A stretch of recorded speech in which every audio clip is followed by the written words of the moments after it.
Good morning, કેમ છો બધા? મજામાં? ચાલો રેખા ચેપ્ટર 10માં આપણે આગળ વધીએ. ખૂબ સરસ અને 12મા ધોરણ માટે ખૂબ ઉપયોગી એવું ચેપ્ટર. દાખલાઓ ગણશું, સાથે સાથે એના બેઝિક સૂત્રો એટલે કે ફોર્મ્યુલાઓનું રિવિઝન સતત ચાલુ જ રહેશે. તો બંને અરસપરસ છે. સૂત્રો તૈયાર કર્યા હોય તો એક્ઝામ્પલ આવડી જાય, એક્ઝામ્પલ તૈયાર કરતા હોય તો સૂત્રનું રિવિઝન થયા કરશે. ચાલો 3 બિંદુઓ આપેલા છે, x-1, 2, 1 ને 4, 5. સમરેખ હોય તો એક્સની કિંમત શું? ટૂંકમાં એ એક્સની જગ્યાએ કઈ કિંમત લખીએ તો આ ત્રણેય બિંદુ સમરેખ થાય. સમરેખ થાય એ રીત ઉપરથી આપણે જોઈએ તો ત્રણેય બિંદુ સમરેખ હોય તો એક તો એનું ક્ષેત્રફળ શૂન્ય થાય એવો કન્સેપ્ટ આવી ગયો છે. બીજું, રેખાનો ઢાળ કોઈ પણ બે બિંદુ લઈ, ધારો કે એ બી સી નામ આપ્યું તો એ અને બી બિંદુની મદદથી જે ઢાળ મળે, રેખા એ બીનો ઢાળ, એટલો જ બી અને સી બિંદુની મદદથી રેખા બીસીનો ઢાળ મળે, એટલો જ એ અને સી બિંદુ લઈ અને રેખા એસીનો ઢાળ મળે. સમરેખ હોય તો રેખા એક જ કહેવાય, એટલે કે ઢાળ સમાન થાય. ત્રીજી રીત છે હજી કે આ બે બિંદુની મદદથી રેખાનું સમીકરણ મેળવાય, જે હવે પછીના ટોપિક્સમાં છે. બે બિંદુથી રેખાનું સમીકરણ મળે. સમરેખ હોય તો ત્રીજું બિંદુ પણ રેખા પર આવેલું હોય એટલે કે એનું સમાધાન કરે, એ ત્રીજી રીત થશે. ચાલો એક પછી એક જોતા જઈએ. સૌ પ્રથમ આપણે ઢાળની રીત એક ઢાળની રીત એવું કહીએ છીએ, ધારો કે એ બી આ બિંદુઓને નામ આપી દઈએ છીએ, C4 5 છે. જો એ બી સી સમરેખ હોય તો રેખા એ બીનો ઢાળ બરાબર રેખા બીસીનો ઢાળ બરાબર, આ ન લેવું હોય તો તમે રેખા એસીનો ઢાળ લખી શકશો. બરાબર, એ બી રેખાનો ઢાળ મેળવો છે એ અને બી બિંદુની મદદથી મળી જાય.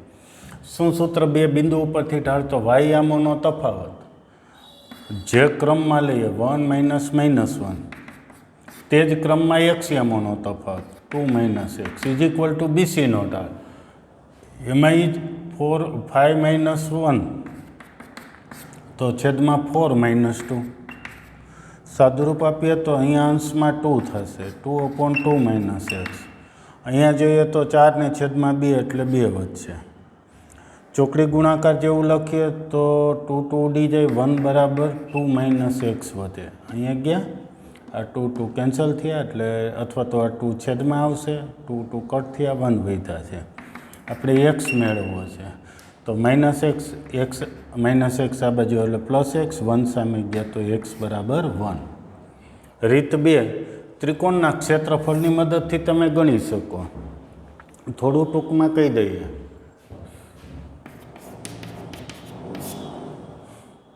ક્ષેત્રફળ પરથી ક્ષેત્રફળ બરાબર 0 આવી રીત કહીએ. રીતને ટૂંકમાં લખ્યું છે, ક્ષેત્રફળ બરાબર 0. એટલા ઉપરથી દાખલો આવડી જવો જોઈએ. અહીં ત્રિકોણનું ક્ષેત્રફળ જો એબીસી સમરેખ હોય તો ત્રિકોણ એબીસીનું ક્ષેત્રફળ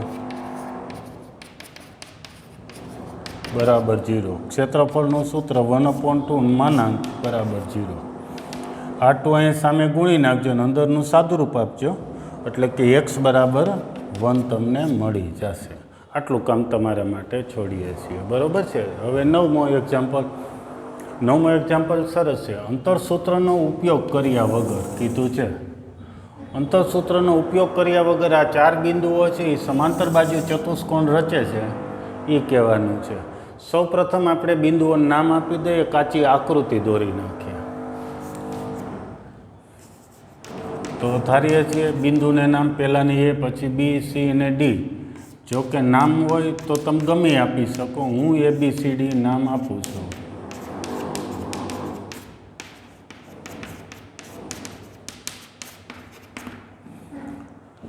બરોબર છે.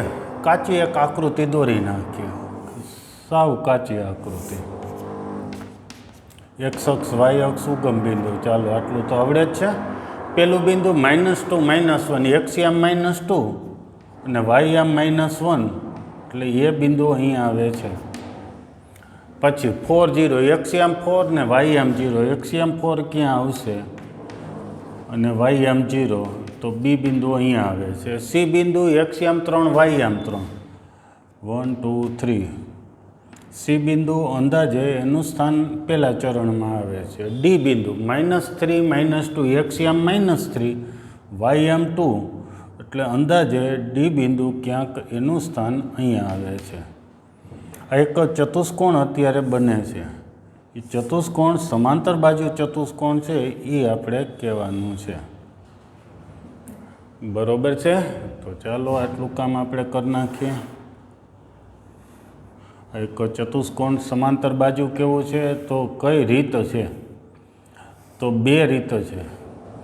એક સમાંતર બાજુ ચતુષ્કોણમાં સામસામેની બાજુના માપ સરખા હોય. એબીનું માપ એટલું જ સીડીનું માપ, એડીનું માપ એટલું જ બી અને સી વચ્ચેનું અંતર. પણ એ અંતર મેળવીને થાય તો આપણે અંતરસૂત્રનો ઉપયોગ કરવાનો નથી, એટલે એ રીત નહીં ચાલે. બીજું તો કે સમાંતર બાજુ હોય તો સામસામેની બાજુ સમાંતર હોય. સમાંતર હોય એટલે કે આપણે એબીનો ઢાળ મેળવીએ એટલો જ સીડીનો ઢાળ થાય, બીસીનો ઢાળ મેળવીએ એટલો જ એડીનો ઢાળ થાય. જો સામસામેના ઢાળ સરખા થાય તો સામસામેની બાજુ સમાંતર કહેવાય. એવી જ રીતે બીજી જોડ પણ સમાંતર. જે ચતુષ્કોણમાં સામસામેની બાજુઓની બંને જોડ સમાંતર હોય, આ પહેલી જોડે સમાંતર હોય અને આ બીજી જોડે સમાંતર હોય, તો ચતુષ્કોણ છે એ સમાંતર બાજુ ચતુષ્કોણ કહેવાય. તો ઢાળના સૂત્રનો ફરીથી ઉપયોગ ચાલો મેળવવા માંડીએ. અહીં એબીનો ઢાળ, ઢાળની વાત કરીએ તો રેખા ચાલે, રેખાખંડ ચાલે. બરાબર છે. એ મેં રેખાની નિશાની મૂકી છે, તમે રેખાખંડ લખો તો ચાલે, વાંધો નહીં આવે. એબીનો ઢાળ એટલે એ અને બી બિંદુ જો વાયામોનો તફાવત 0 -1 છેદમાં 4 -2 એટલે +2 અંશમાં 1/5 1/6 થયા. એવી જ રીતે બીસીનો ઢાળ મેળવો. બીસીનો ઢાળ મેળવો તો બી અને સી બિંદુ જુઓ 3 - 0/3 -4 એટલે -3 આવ્યા. ઉપર 3 છેદમાં -1 એટલે -3. પછી સીડીનો ઢાળ મેળવો. આપણે બાજુઓના ઢાળ મેળવવાના છે. વિકર્ણના ઢાળથી આમાં કોઈ પરિણામ નહીં લાવી શકીએ. બરાબર. એટલે એસી અને બીડી વિકર્ણ લીધેલ નથી. વિકર્ણના ઢાળ મેળવીને કોઈ ખાસ પરિણામ ઉપર નહીં જઈ શકો. સીડીનો ઢાળ એટલે સી અને ડી બિંદુ જુઓ 2 - 3 તો છેદમાં તે જ ક્રમમાં -3 -3 ઉપર -1 છેદમાં -6 એટલે 1/6. એવી જ રીતે એડી કે ડીએનો ઢાળ મેળવો, એ તમને -3 મળી જશે. બરાબર છે. આમ એબીનો ઢાળ બરાબર સીડીનો ઢાળ અને બીજું શું જોવા મળ્યું? બીસીનો ઢાળ બરાબર એડીનો ઢાળ. તેથી ચતુષ્કોણ એબીસીડીમાં શું જોવા મળે છે? એબી સમાંતર સીડી અને બીસી સમાંતર એડી. તેથી ચતુષ્કોણ એબીસીડી સમાંતર બાજુ ચતુષ્કોણ છે. સાવ સહેલો દાખલો.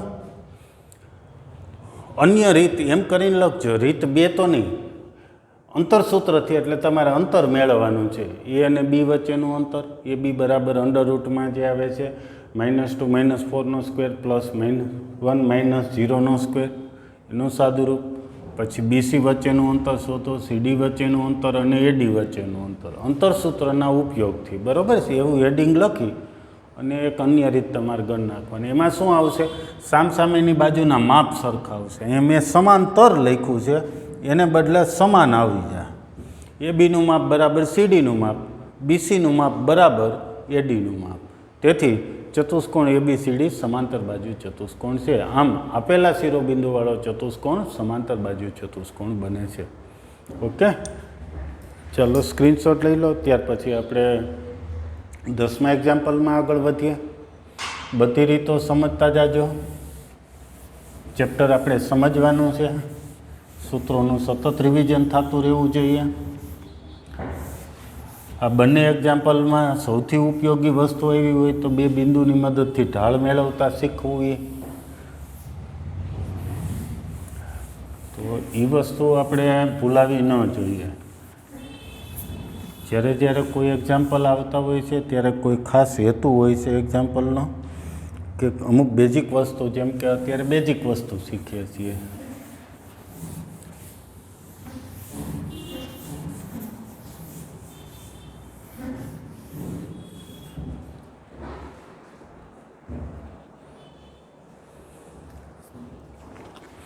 નવમાં પછી 10મું એક્ઝામ્પલ્સ. 3 - 1 અને 4 - 2 ને જોડતી રેખા x અક્ષ 3 - 1 અને 4 - 2 ને જોડતી રેખા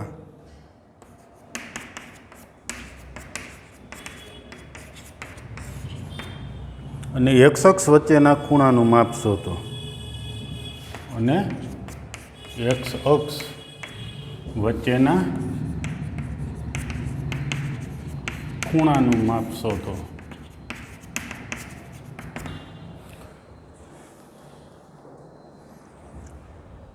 સરસ દાખલો છે, સહેલો એક્ઝામ્પલ છે. ભૌમિતિક સમજણ પહેલાં આપી દઈએ તો કંઈક આપણે બિંદુઓનું આલેખન કરીએ.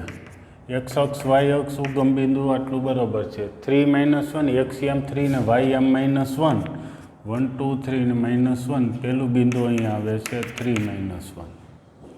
બીજું 4 - 2 xm 4 ym -2 એટલે બીજું બિંદુ અહીંયા એનાથી નીચે આવશે. બરાબર છે. આ 3 - 1 ને બીજું છે 4 - 2. આ બંનેમાંથી પસાર થતી રેખા નો x અક્ષ સાથેનો ખૂણો મેળવવો છે. ખૂણો કેમ મળે? તો 2 બિંદુની મદદથી ઢાળ મળે. ઢાળ હવે 2 બિંદુની મદદથી મળે. બીજું x અક્ષની ધન દિશા સાથે ધારો કે થીટા ખૂણો બનાવ્યો હોય તો રેખાનો ઢાળ આપણને tan થીટા મળે. બરાબર છે. તો એ કન્સેપ્ટ ઉપરથી થશે. ધારો કે નામ આપી દઈએ છીએ A3 - 1 B4 - 2 તથા રેખા AB એ x અક્ષ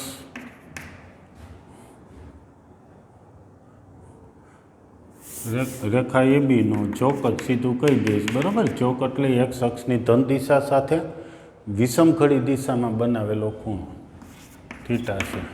તેથી રેખા ABનો ઢાળ, જો ફરીથી કહી દે, જોક થીટા છે. જોક ન લખવું હોય તો તમે આખું વિશ્લેષણ કરી શકો. જોક એટલે શું? તો કે રેખા AB x અક્ષની ધન દિશા સાથે વિષમખડી દિશામાં બનાવેલા ખૂણાનું માપ જ થીટા છે. અહીંયા એક આખું વાક્ય આવી જાય. જોક એટલે x અક્ષની ધન દિશા સાથે વિષમખડી દિશામાં બનાવેલો ખૂણો છે. રેખા ABનો ઢાળ થશે એક તો ખૂણા ઉપરથી tan થીટા. બરાબર છે. ચોક થીટા હોય તો tan થીટા ઢાળ થાય. બીજું કે 2 બિંદુ ઉપરથી ઢાળ મળી જાય. એક જ રેખા છે. રેખાનો ઢાળ ખૂણા ઉપરથી મળે ને 2 બિંદુ ઉપરથી મળે. વાયામોનો તફાવત -2 -1/4 - 3. તેથી tan થીટા બરાબર ઉપર જોશો તો -1/1 એટલે ટોટલ -1.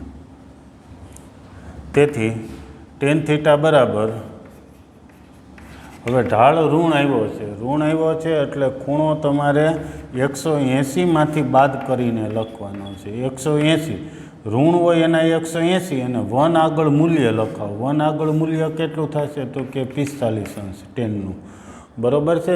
ધ્યાન રાખજો, ત્રિકોણમિતિનો ઉપયોગ કર્યો છે. થોડી ઘણો જો ડાઉટ રહેતો હોય તો તમે ત્રિકોણમિતિ ચાલે ત્યારે સોલ્વ કરી શકશો. બરાબર. અત્યારે ડાઉટ રહ્યો તો ઢાળ ઋણ આવે એટલે ગુરુકોણ બનતો હોય એવું આપણે અગાઉ કીધેલું છે. જો ખૂણો 90 થી 180 વચ્ચે હોય તો ઢાળ ઋણ મળે. ઋણ મળ્યો છે એટલે 90 થી મોટો ખૂણો, 90 થી મોટો એટલે 180 માંથી કેટલા બાદ કર્યા છે?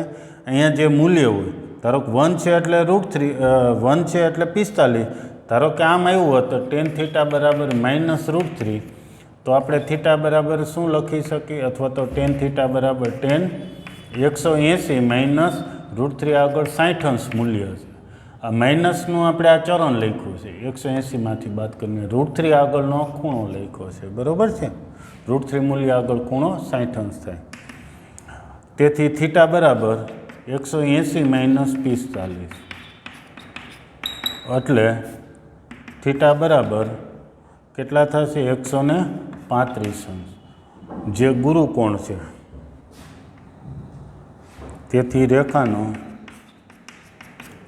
x અક્ષ સાથેનો ગુરુકોણ 135° છે. ગુરુકોણ શબ્દ નામ એટલે લખાવ્યું છે કે તમને લઘુકોણ પૂછ્યું હોય તો મળી જાય. લઘુકોણ એટલે કે આ ખૂણો કે આ સામેનો ખૂણો, એ બે સરખા જ હોય. લઘુકોણ મળી જાય તમને તો કે મળી જાય. આખો ખૂણો કેટલો થાય તો કે 180. આખો ખૂણો 180, એમાંથી આ 135 બાદ કરો એટલે કે 45° થશે. તેથી રેખાનો x અક્ષ સાથેનો લઘુકોણ 45° થાય. આ બંને પ્રકારના જવાબ મેં લખ્યા છે. ગુરુકોણ પૂછે તો 135, લઘુકોણ પૂછે તો 45°. બરાબર છે? ઓકે, ચાલો, સરસ એક્ઝામ્પલ છે. હવે બીજી વાત કરી દઈએ સાથે સાથે. ધારો કે અત્યારે tan θ આમ આવ્યું છે, એને બદલે ધારો કે tan θ આપણને આમ આવ્યું. જો tan θ બરાબર 1 હોય તો tan θ બરાબર 1 એટલે tan 45 લખાય, તો θ બરાબર 45° લખાય. બરાબર? આ તમારે ધ્યાનમાં રાખવા જેવું. માઇનસ છે એટલે 180માંથી બાદ કર્યા છે. બાકીની વધારાની વાત તમને કીધું એમ કે મૂળ ત્રિકોણમિતિ હજી થોડું તમારે ચાલશે એટલે આ મૂલ્યો આવડી જશે. હાલો, 11મું એક્ઝામ્પલ. 11મા એક્ઝામ્પલમાં બે રેખા વચ્ચેના ખૂણાનું માપ આલ્ફા છે અને એમના ટેનના મૂલ્યનું આલ્ફાનું મૂલ્ય 1/3 હોય. જો બે રેખા પૈકી એક રેખાનો ઢાળ બીજી રેખાના ઢાળ કરતાં બમણો હોય તો આલ્ફાનું મૂલ્ય શું હશે? તો રેખાના ઢાળ શું હશે? જો ફરીથી બે રેખાઓ આપી છે, એની વચ્ચેનો ખૂણો આલ્ફા છે, tan આલ્ફાનું મૂલ્ય આપ્યું છે. એક રેખાના ઢાળ કરતાં બીજી રેખાનો ઢાળ બમણો છે, તો રેખાના ઢાળ શોધવાના છે. તો સૌ પ્રથમ ધારો કે એક રેખાનો ઢાળ અથવા પહેલી રેખાનો ઢાળ, જેને આપણે m1 કહીએ છીએ, m છે. તો તેથી બીજી રેખાનો ઢાળ m2 આપણે કહીએ કેટલો ધારવો? ધારવું એટલે ગમે તે ધારી શકીએ, પણ છતાંય રકમની શરત અનુસાર એક રેખાના ઢાળ કરતાં બીજી રેખાનો ઢાળ બમણો છે. બમણો એટલે આનો m ધાર્યો છે તો અહીંયા 2m ધારવો પડે. બરોબર છે? અહીં બંને રેખા વચ્ચેનો ખૂણો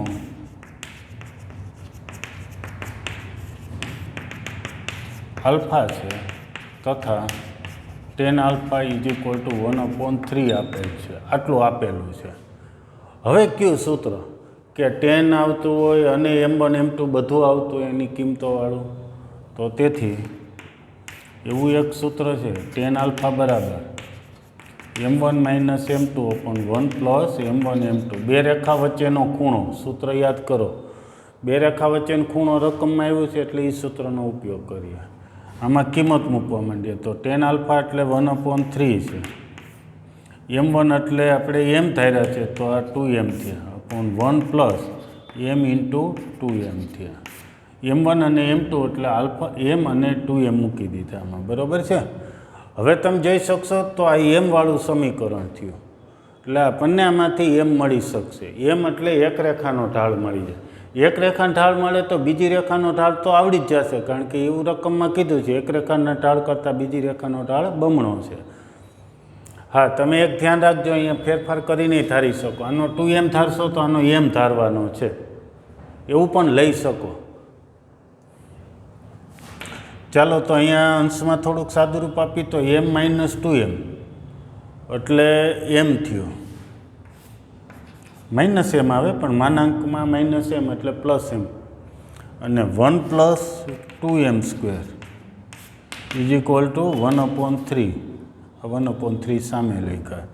ચોકડી ગુણાકાર કરી નાખીએ અને માનાંક દૂર કરીએ એટલે પ્લસ ઓર માઇનસ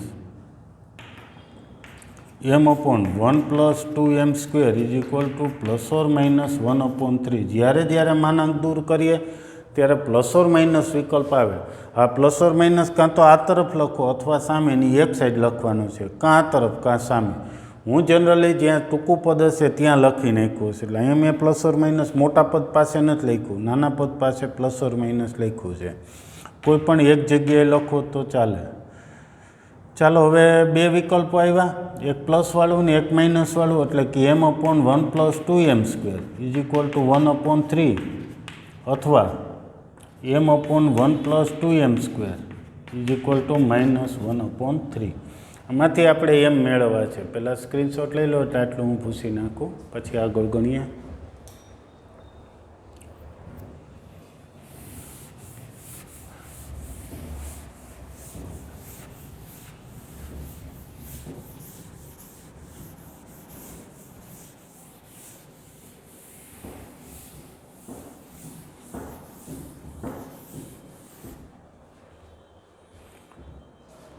ચાલો ચોકડી ગુણાકાર કરીએ એટલે 3m, 3 અહીંયા ગુણાઈ જશે, 1 + 2m² સામે વહી જશે, એટલે કે 3m = 1 + 2m². અથવા બાજુમાં એવી જ રીતે ચોકડી ગુણાકાર કરો. 3m ને આ સામે વહી ગયા, માઇનસ સાથે ગુણ્યા, 3m = -1 - 2m². તેથી 2m² - 3m + 1 = 0. આ 3m સામે ગયા છે અને પદ ગોઠવીને લખ્યા. એવી જ રીતે અહીંયા ગોઠવીને લખાવી દો. તો આ બે માઇનસવાળા આ બાજુ લઈ લે અને ગોઠવતા જઈએ તો 2m² + 3m + 1. આ બંને માઇનસ ડાબી બાજુ આવે તો બંને પ્લસ થઈ ગયા. અવયવ પાડીએ એટલે એમ મળે. પહેલાંના અવયવમાં -2m - m ભાગ પાડ્યા છે. 2 × 2 થાય, 2ના ભાગ એવા કે -3 આવે તો 2 × 2 એ જ ભાગ થયા. એવી જ રીતે હજી અહીંયા અવયવ +2m + m + 1 = 0. 3m એટલે 2m + m લખ્યા. મૂળ 2 × 2 2ના ભાગ પાડ્યા છે, 2 + 1 3 થઈ જાય. જોડી બનાવી નાખો, અવયવ પાડી નાખો. પહેલી જોડીમાંથી 2m કોમન નીકળે, બીજીમાંથી -1 કોમન નીકળે. હું અવયવનું એક સ્ટેપ ઘટાડ્યું છે. એવી જ રીતે અહીંયા જોડી પાડીને અવયવ પાડી નાખો. પહેલીમાંથી 2m, જોડીમાંથી બીજામાંથી 1 કોમન ને વધ્યા છે m + 1. કોઈ પણ રીતે અવયવ પાડો. ચાલો, બેન ગુણાકાર 0 છે એટલે પહેલાં બરાબર 0 અથવા બીજા બરાબર. m - 1 = 0 તો m = 1 ને અહીંયા m = 1/2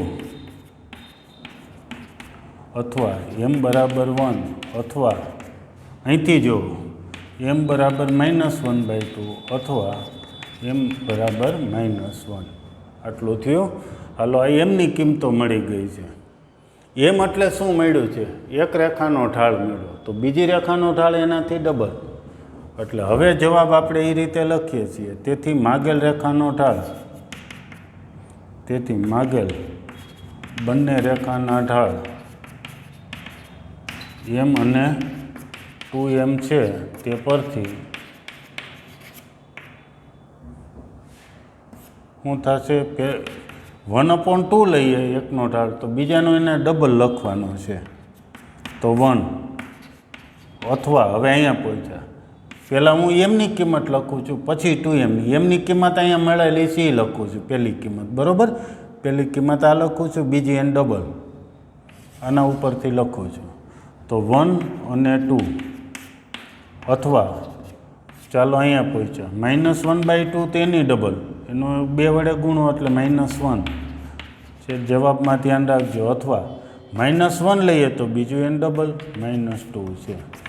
આ રીતે ઢાળ મળ્યા છે. કાં તો ઢાળ 1/2 ને 1 હોવો જોઈએ. બે રેખાના ઢાળમાં વાત કરી છે તો એક રેખાનો ઢાળ 1 તો બીજાનો 1/2 હોવો જોઈએ, એકનો 1 તો બીજાનો 2 હોવો જોઈએ, અથવા -1/2 -1 હોવો જોઈએ, અથવા -1 તો -2 હોવો જોઈએ ઢાળ.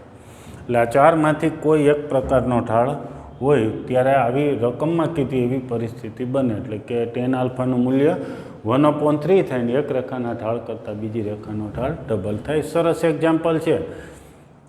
બે વસ્તુ ખાસ ધ્યાનમાં રાખવા જેવી છે કે જે હવે આવવાની આપણે શરૂ થઈ જાય. જ્યારે માનાંક છોડીએ ત્યારે પ્લસ ઓર માઇનસ વિકલ્પ લેવાનો છે. ઓકે, પછી ચોકડી ગુણાકાર કરી એટલે આ એમના દ્વિઘાત સમીકરણ મળ્યા છે.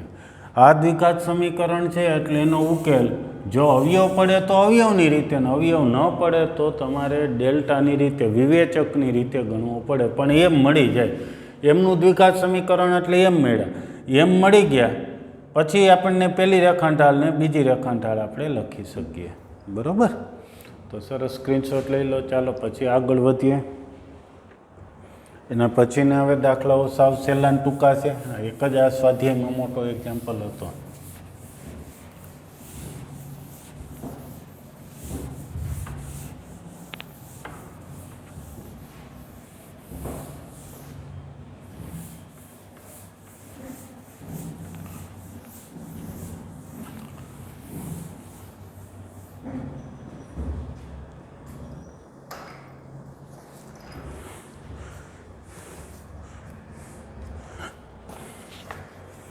શું છે 12મા એક્ઝામ્પલમાં?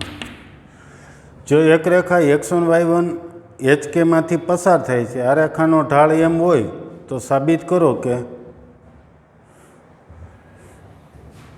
તો એવું લખીએ અહીં સીધો જવાબ x1 y1 અને HKમાંથી પસાર થતી રેખાનો ઢાળ એમ છે. આટલું રકમમાં આપ્યું છે. તો રેખાનો ઢાળ એમ છે તો આપણે એ રીતે ઢાળ કેમ મળે? તો વાયામોનો તફાવત. તેથી રેખાનો ઢાળ વાયામોનો તફાવત k y1, વાયામોનો તફાવત છેદમાં તે જ ક્રમમાં x યામોનો તફાવત બરાબર ઢાળ એમ. ચોકડી ગુણાકાર કરી નાખીએ એટલે k y1 આ સામે ગુણ્યા m સાથે h x1. ચાલો આટલું જ સાબિત કરવાનું હતું. જ્યાં એક વધારે લખવું હોય તો h not equal to x1 એમ લખીએ છીએ. બે સરખા નથી એવું લખ્યું. શું કામ? તો કે બે સરખા હોય તો બાદબાકી 0 થાય, છેદ 0 થાય, ઢાળ અવ્યાખ્યાયિત થઈ જાય. ઓકે, તો એના પછી 13મો એક્ઝામ્પલ એ સાવ સહેલો ટૂંકો છે. જો ત્રણ બિંદુઓ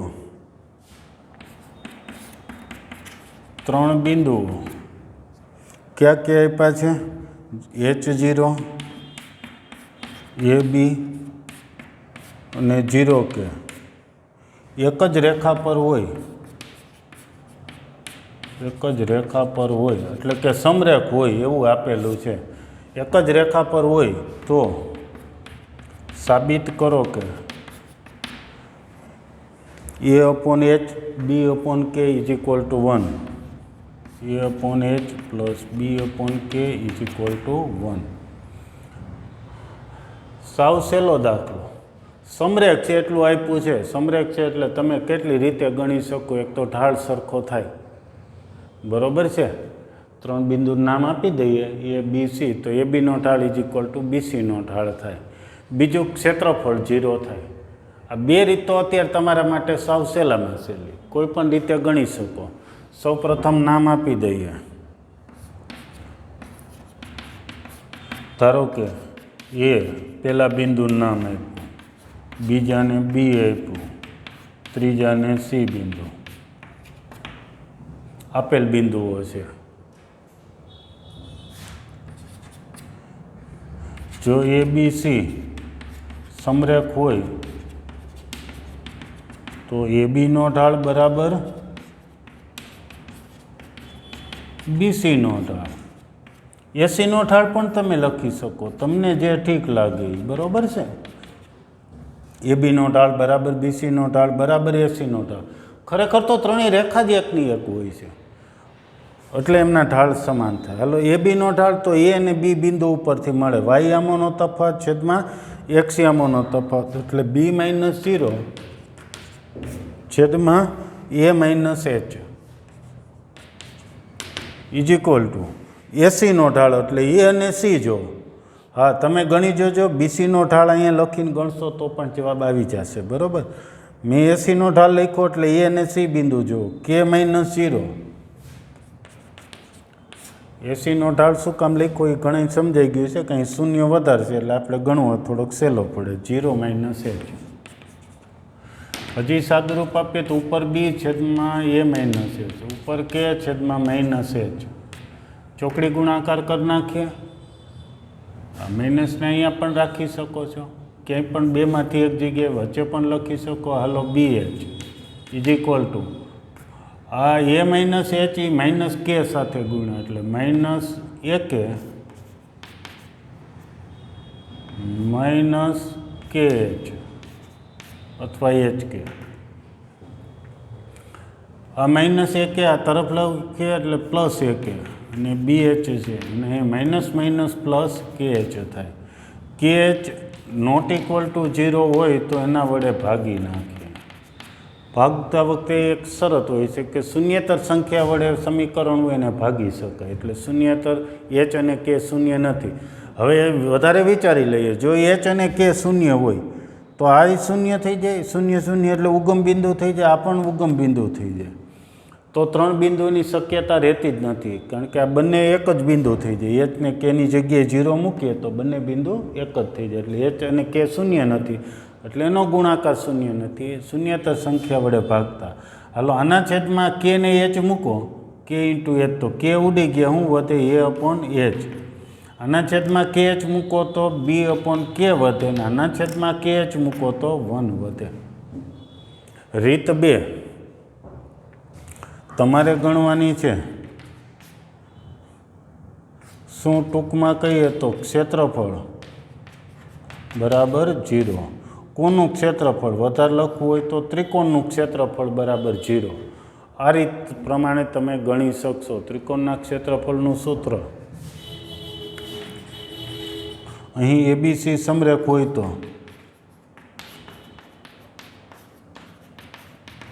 ત્રિકોણનું ક્ષેત્રફળ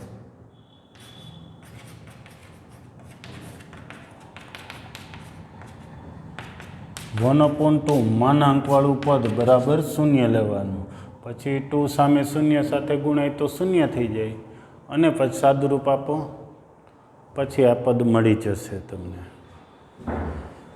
સરસ. ચાલો, છેલ્લો દાખલો એક સ્ક્રીનશોટ લઈ લો, પછી આપણે છેલ્લો એક્ઝામ્પલ ગણી નાખીએ.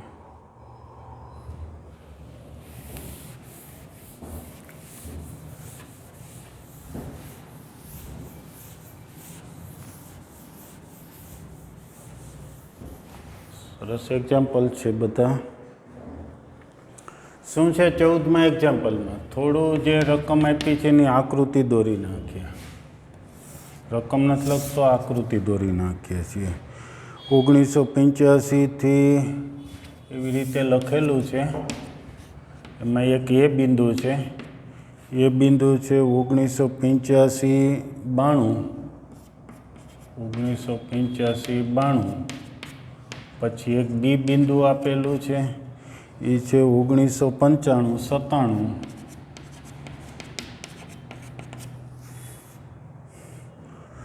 તો રેખા એ બીનો ઢાળ શોધો. પછી 2010માં વસ્તી કેટલી હશે? અહીંયા 1985 છે, સોરી. પછી 1995 છે, અહીંયા વચ્ચે 1990 આવ્યા, 95, 2000 ને અહીંયા આવ્યા 2010. 2010માં વસ્તી કેટલી હશે એવું પૂછ્યું છે. વસ્તી દર્શાવતો આ એક અંક છે, જેમ કે એક્સયામથી વર્ષ બતાવે છે ને વાયયામથી વસ્તી બતાવે છે, બરાબર છે.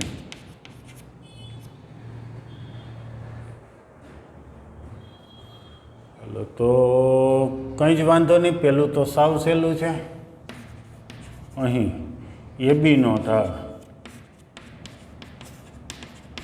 કેમ મળે? વાયામોનો તફાવત છેદમાં એક્સયામોનો તફાવત. 97માંથી 92 બાદ કરો તો છેદમાં 1995માંથી 1985 બાદ કરો. હજી સાદુરૂપ આપી તો ઉપર વધ્યા 5, છેદમાં વધ્યા છે કેટલા? 10.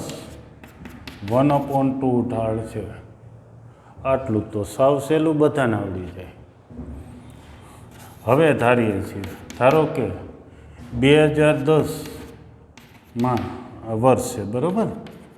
વર્ષ 2010માં શહેરની વસ્તી, શહેર કે જે કંઈ કીધું હોય, 2010માં શહેરની વસ્તી કે છે. તેથી બિંદુ નામ પી આપું છું. એ રેખા એ બી પર કયું બિંદુ આવે? 2010ને સંગત અહીં મેં બિંદુ પી લખ્યું છે, તો પીના યામ લખવા છે. તો એક્સયામ 2010 થાય અને એની વસ્તી મેં કેટલી ધારી છે? તો કે મેં કે ધાર્યું છે. એટલે પીના યામ થશે 2010 કે થાય. હવે